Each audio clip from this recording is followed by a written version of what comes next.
Amém. Esse é o Denner, as duas primeiras unidades vendidas aqui da Chácara Amém. O Denner é a Fernanda, sua esposa, que faz nosso espiritual, né? E o Luciano, que é a primeira interna aqui da Chácara Amém, né? O projeto mesmo foi ele. E aí, Denner, hoje o espiritual foi bom, Deus abençoe para você ter vindo mais uma vez. Agora ele está comprando as duas primeiras unidades aqui da Chácara Amém. Fala um pouco aí, Denner, o que é a ONG, o que você está achando dessa ONG?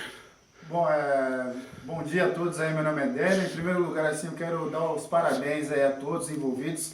O Rogério, que é o líder desse trabalho, eu quero dizer que a parte da espiritualidade a gente tem como um projeto aí, como um estudo e aprofundamento do ensino da palavra. Com relação ao ambiente é o melhor possível, a estrutura é muito bem estabelecida. Quero dizer que esse trabalho é sério e idôneo. O trabalho das pimentas, eu quero que todos possam ver aqui, ó. É um trabalho muito importante no sentido de dar importância para cada um que está aqui dentro, para poder não só estar aqui levando uma vida ociosa, mas poder ter uma vida produtiva. Isso é muito importante para quem está participando desse projeto. A ONG, para quem não conhece ainda, ela trabalha com recuperação de pessoas com problemas de drogas. E aqui tem um trabalho das pimentas, no qual você pode estar contribuindo.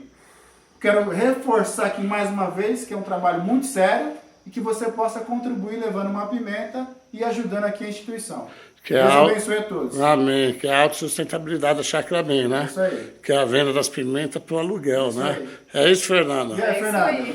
Fala então agora. Chácara Amém. Amém. Agora aquele amém gostoso para Deus. 1, 2, 3, já. Amém!